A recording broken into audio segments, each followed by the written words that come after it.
Hello students, welcome back to Prepon. चलिए आज का हिंदू का एडिटोरियल करते हैं। आज छोटे छोटे टॉपिक्स इनको लेते हैं। एक तो the most dangerous moment since 1962 जो क्यूबन मिसाइल क्राइसिस हुई थी उसके बारे में थोड़ा देखेंगे। एक जो अभी जीएम मस्टर्ड क्रॉप अप्रूव हुई है उसके बारे में छोटा सा एडिटोरियल है। ये कॉलम्स हैं, इनको देखते हैं। तो पहले इसको देख लेते हैं। Seeds of hope about GM crops, scientific consent must dictate product availability to farmers and consumers। GM crops को लेके कंट्रोवर्सी हमेशा ही रहती है, चाहे वो इन्वायरमेंट की इश्यूज़ को लेके हो या एम्प्लॉयमेंट को लेके हो या उनकी नॉन साइंटिफिक बेसिस को लेके हो और या पॉलिटिकल इश्यूज़ हो, उनको लेके ये इश्यूज़ रहती हैं। लेकिन हाल फिलहाल में the genetic engineering appraisal committee जो प्राइम बॉडी है अंडर मिनिस्ट्री ऑफ एनवायरनमेंट जो अप्रूवल देती है, इसने अभी जीएम मस्टर्ड धारा मस्टर्ड 11 वैरायटी को अप्रूव कर दिया है कि ये हम इसे आगे बढ़ा सकते हैं। 11 का मतलब है कि ये 11th कह सकते हैं कि ये 11th एफर्ट है या 11th जनरेशन है जब इसके रियल ट्रेड्स मैनिफेस्ट होने लगे हैं। तो धारा मस्टर्ड हाइब्रिड का मतलब इसका 11th जनरेशन है। कोशिश करते आ रहे हैं, 11th जनरेशन है जब इसके रियल ट्रेड्स जो हमको चाहिए थे वो मैनिफेस्ट होने लगे हैं। और ये दिल्ली यूनिवर्सिटी की जो जेनेटिक बॉडी है उसने इसको डेवलप किया है। अब इसको अप्रूवल मिल गया है और अभी के अप्रूवल में सिर्फ इतना हुआ है कि the seeds can be grown in field for producing more of its kind and is a precursor to being approved for commercial release. अभी जनरल खेती नहीं हो सकती है बट अभी इसको सीड्स पैदा करने के लिए अप्रूवल मिल गया है। अब ये हुआ कैसे है? हुआ ये है कि जो जीएम मस्टर्ड है इसमें दो पर्टिकुलर वैरायटीज़ हैं, उनको हाइब्रिडाइज किया गया है। एक तो है वरुणा, एक वैरायटी है वरुणा और एक है अर्ली हीना 2। इन्हें हाइब्रिड बनाया गया है, इन्हें हाइब्रिडाइजेशन किया गया है and this particular hybridization has been done with the help of genes extracted from soil bacterium। ये जो soil bacterium है वहाँ से genes को extract करके इसको बनाया गया है। तो उससे ये नई वैरायटी बनी है। और जो हाइब्रिड वैरायटीज़ होती हैं they are generally more vigorous and in the case of mustard and oilseed will produce more oil। ज़्यादा विगरस होती हैं और ज़्यादा ऑयल ये देंगी। और वैसे भी जो इंडिया का ऑयल इंपोर्ट है वो बहुत ज़्यादा है और यूक्रेन क्राइसिस के बाद तो वो बहुत ज़्यादा डिपेंडेंस हो गई है। लगभग 1,17,000 करोड़ का ऑयल हम इंपोर्ट करते हैं जो बहुत बड़ी राशि होती है। तो ये जीएम क्रॉप्स जैसे कि आपको मैं बता रहा हूँ एडिटोरियल की बेस पे कि ज़्यादा ऑयल ये हाइब्रिड वेराइटीज़ देती हैं तो डेफिनेटली ये यूज़फुल होगा। अब इसको करने के लिए while several top scientists and agriculture experts have cheered the GEAC approval but the celebration ought to be muted। पहले भी ऐसा हो चुका है, 2017 में भी अप्रूवल मिला था बट उस समय GEAC ने इसे क्लियर कर दिया था बट गवर्नमेंट ने इस पर रोक लगा दी थी।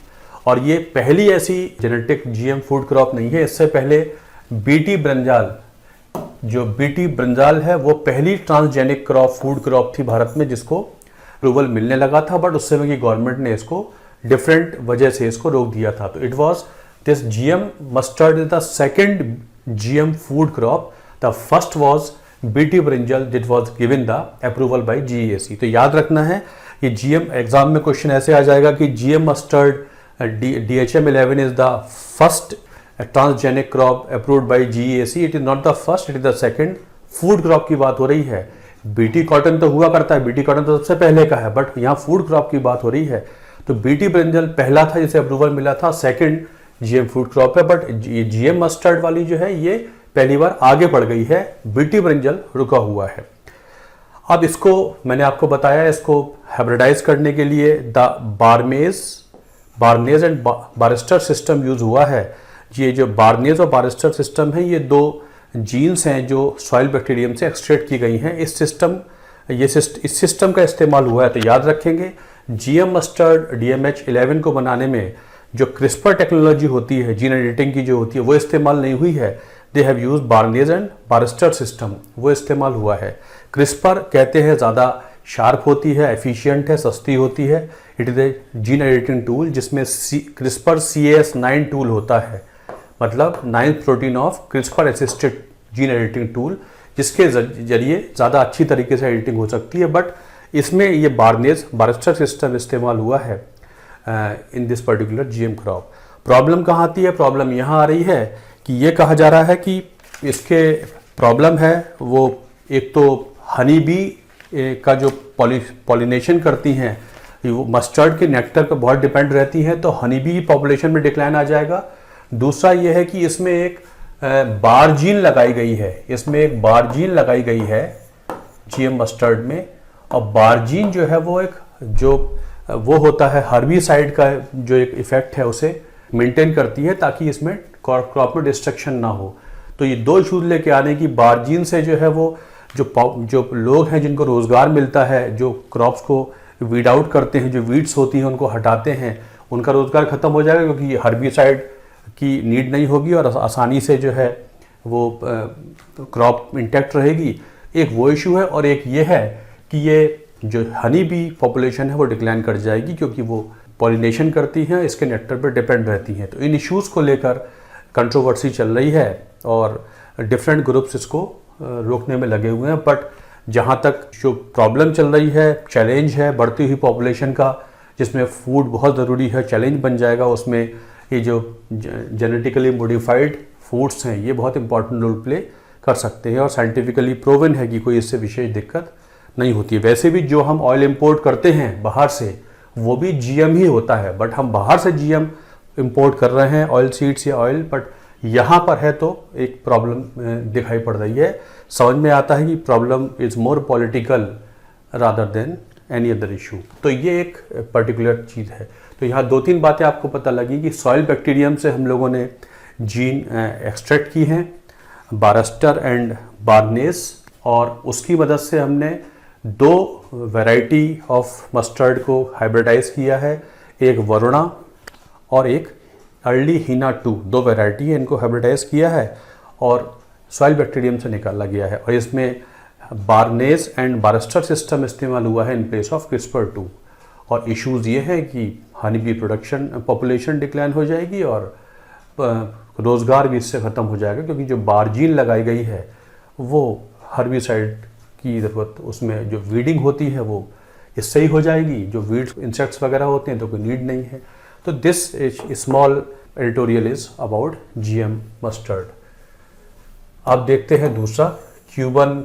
ये बात हो रही है रशियन और यूक्रेन की लड़ाई के संदर्भ में, बट यहाँ पर जो ऑथर हैं उन्होंने इसको कोशिश की है क्यूबन मिसाइल क्राइसिस से सिमिलरिटी लाने की और डिफरेंसेस लाने की। ये कह रहे हैं कि क्यूबन मिसाइल क्राइसिस से इसका एक सिमिलरिटी भी है। सिमिलरिटी ये है कि कोल्ड वॉर चल रही थी 1945 में, जब सेकेंड वर्ल्ड वॉर ख़त्म हो जाती है, और कोल्ड वॉर में जो कैपिटलिज्म है और कम्युनिज्म है इसके बीच का एक आइडियोलॉजिकल डिवाइड वर्ल्ड में देखा गया था।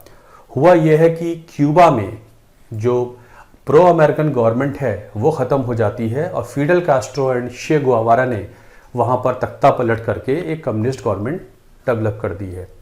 अमेरिका ओबियसली कैपिटलिस्ट ब्लॉक को रिप्रेजेंट करता है, तो अमेरिका नहीं चाहता है कि क्यूबा में कम्युनिज्म डेवलप हो, इसलिए अमेरिका वहाँ पर जो क्यूबन एग्जाइल्स हैं, जो क्यूबा के ही लोग हैं जो प्रो अमेरिकन हैं, उनकी मदद से वहाँ पर एक अटैक करने की कोशिश करता है। 1961 में बे ऑफ पिग्स अटैक जो अमेरिका की CIA है उसने ये प्लान किया था और ये कोशिश की जाती है और अटैक होता भी है, बट जो फिडेल कास्ट्रो और की जो आर्मी है उन्होंने उसको एक तरीके से विफल कर दिया है। तो 1960-61 में जो वो अटैक हुआ था विफल हो जाता है। ऐसे में क्या होता है, क्यूबा में जब अमेरिका इस तरीके से करने लगता है तो सोवियत रशिया ने क्यूबा में न्यूक्लियर मिसाइल्स बेस बनाने शुरू कर दिए हैं। क्यूबा सोवियत रशिया से मदद ले रहा है, और जब ये सीक्रेटली काम हो रहा है, जब वहाँ पर न्यूक्लियर मिसाइल्स इंस्टॉल करवाई जा रही हैं रशिया द्वारा, रशिया भी अमेरिका के जो ईस्टवर्ड एक्सपेंशन है उसको नहीं चाहता है। वो उनकी प्रॉब्लम पहले भी थी, आज भी है। तो इस तरीके से वहाँ पे ये पाइलअप होने लगता है। अमेरिका का सीक्रेट इंटेलिजेंस से पता लगता है कि वहाँ पर ये मिसाइल्स इकट्ठी की जा रही हैं जो अमेरिका को चैलेंज करती हैं, उस समय अमेरिका के राष्ट्रपति जॉन एफ कैनेडी हुआ करते थे और सोवियत लीडर निकिता क्रुश्चेव होते थे। तो वहाँ पर वॉर की स्थिति आ जाती है, दोनों देशों में वॉर की स्थिति बनती है, लेकिन अल्टीमेटली चिट्ठी पत्री होती है, बातचीत होती है, किसी तरीके से वो वॉर नहीं होती है। दोनों देश के जो राष्ट्रपति थे वो ये मान लेते हैं कि war is not the solution और जो इस तरीके से सॉल्यूशन नहीं हो सकता है, हमको वॉर नहीं लड़नी चाहिए, और दोनों देश वॉर नहीं लड़ते हैं। स्थिति वहाँ भी यही थी, इशू भी वही थी कि अमेरिका का कम्युनिज्म को लेके एक एप्रीहेंशन और रशिया का अपने आप को डिफेंड करने के लिए और एक्सपेंड करने के लिए क्यूबा में न्यूक्लियर मिसाइल्स इंस्टॉल करना। तो ये बेसिकली इशू हुआ करती थी। उसके बाद ये आर्टिकल कॉलम लिखता है कि बहुत सारी क्राइसिस आई हैं, लेकिन जो वहाँ पर वॉर होने लगी थी क्यूबन मिसाइल क्राइसिस में, लेकिन होती नहीं है। और उसके बाद दोनों देश डिसाइड करते हैं कि एक special line of communication develop करते हैं जिसे हॉटलाइन कहते हैं। तो it was started between USA and Soviet Union in 1963। जब ये क्यूबन मिसाइल क्राइसिस ख़त्म हो जाती है, डिटर हो जाती है, वॉर अल्टीमेटली नहीं होती है, तो दोनों देशों के बीच में एक कम्युनिकेशन सिस्टम इस्तेमाल होता है जिसे हम हॉटलाइन सिस्टम कह देते हैं। तो ये बेसिकली उसकी देन है, एक हॉटलाइन डेवलप हो जाती है। यहाँ पर क्या है, ये तो मैंने आपको ओरिजिन बता दिया। यहाँ पर क्या है, यहाँ भी यही है कि रशिया में ईस्टवर्ड एक्सपेंशन है नेटो का, और अमेरिका का कहना है कि हर जो सोवियत रिपब्लिक्स थे जो इंडिपेंडेंट हो गए उन्हें पूरा अधिकार है वो किसी भी अलायंस को ज्वाइन करें, और रशिया का मानना है कि ये अमेरिका का रशिया की तरफ अटैक करने की कोशिश है। वही चीज़ें दोनों में सिमिलरिटी दिखाई गई हैं, बट प्रॉब्लम यहाँ पर ये आ रही है कि क्यूबन मिसाइल क्राइसिस के बाद रशिया यूएस वॉर तो एवर्ट हो गई थी, लेकिन यहाँ पर ऐसा कुछ होता दिखाई नहीं दे रहा है।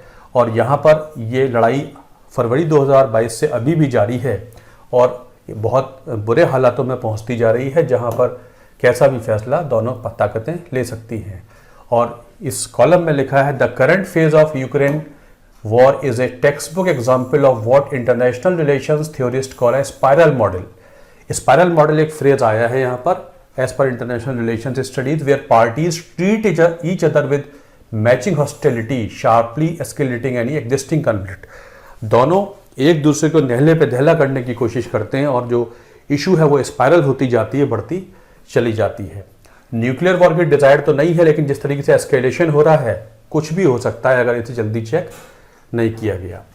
अमेरिका का व्यू ये है, अमेरिका ये कहता है कि रशिया एग्रेसर है और उसने इंटरनेशनल लॉज को वायलेट किया है, इसलिए उसे पीछे हटना चाहिए। वो एक इथिकल व्यू ले रहा है। अमेरिका कह रहा है इथिकल व्यू है ये कि रशिया एग्रेसर है, लेकिन ये इथिकल व्यू इसलिए स्टैंड नहीं कर पाएगा क्योंकि अमेरिका खुद बहुत बड़ा एग्रेसर रहा है। इस कॉलम के अनुसार वो एग्रेसर रहा है, तो वो इस चीज़ को स्टैंड नहीं कर सकता है।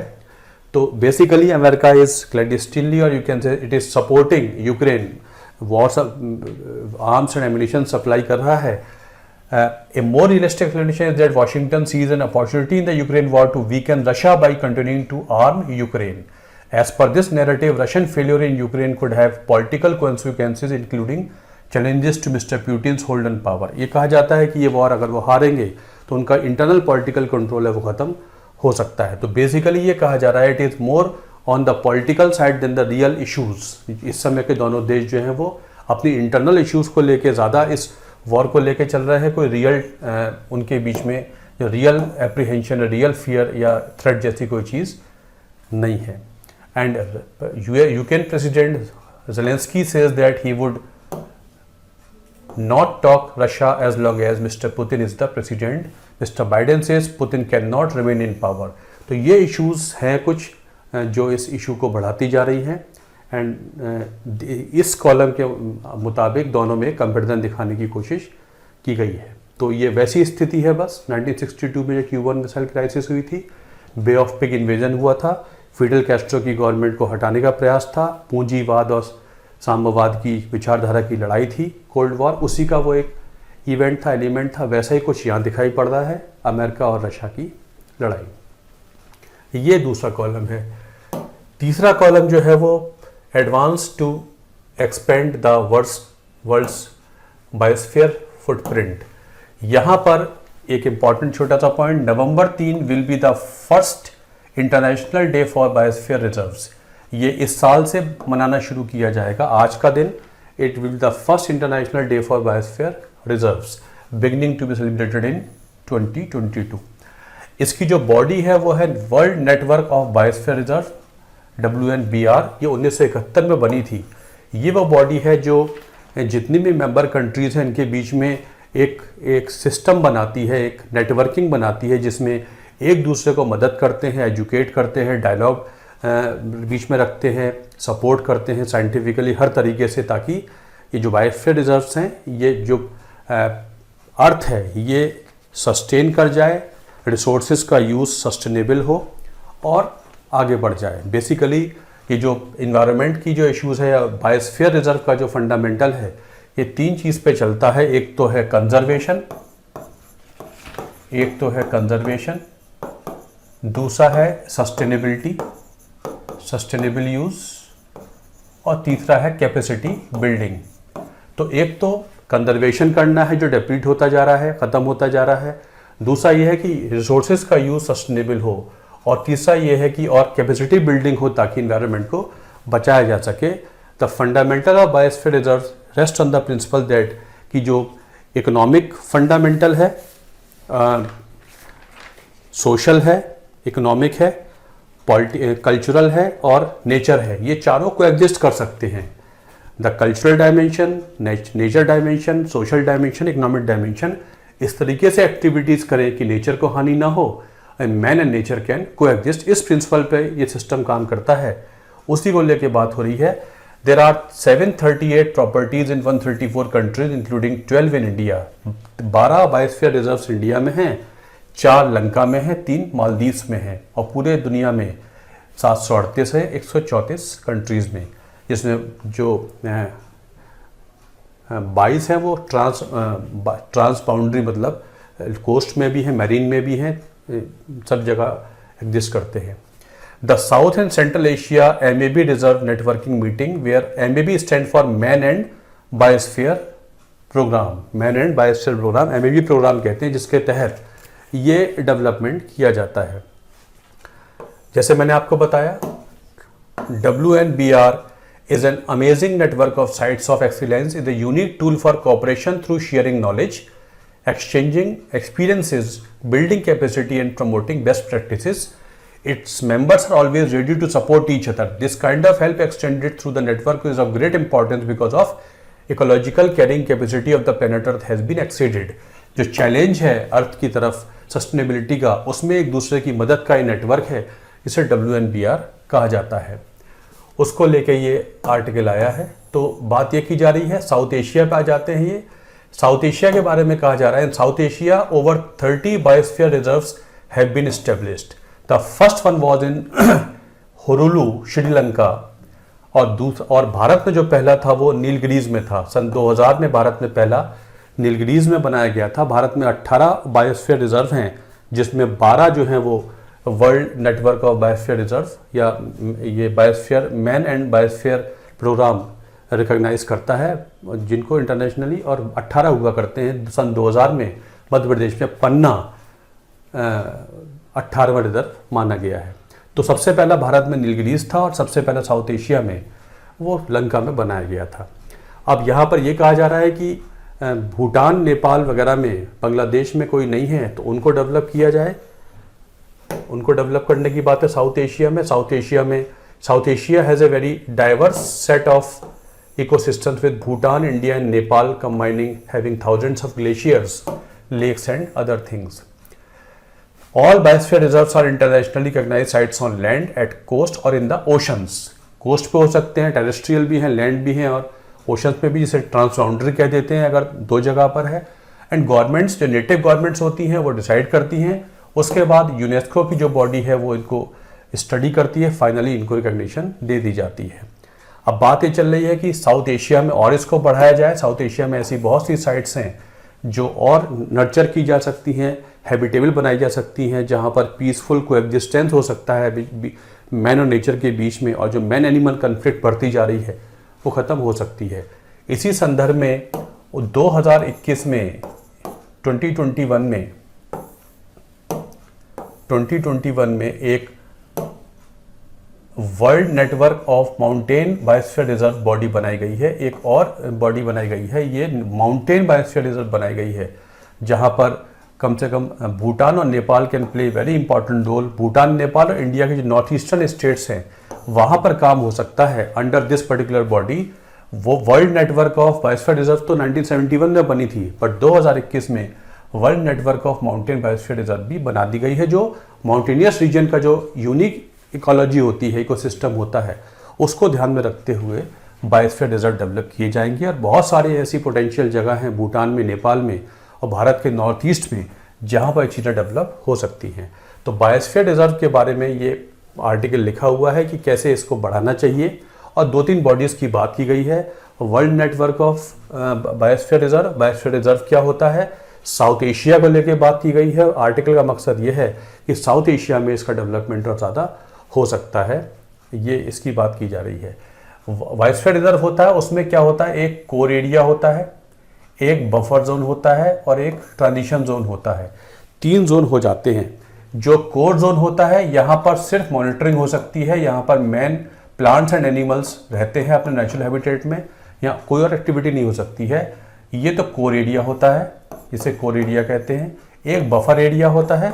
बफर एरिया में जो बफर जोन होता है, यहाँ पर लिमिटेड एक्टिविटीज हो सकती हैं, यहाँ पर लिमिटेड इकोनॉमिक एक्टिविटीज हो सकती हैं, पर बहुत लिमिटेड स्केल पर। यहाँ पर बेसिकली एजुकेशन, ट्रेनिंग और कैपेसिटी बिल्डिंग के कार्य ज़्यादा होते हैं।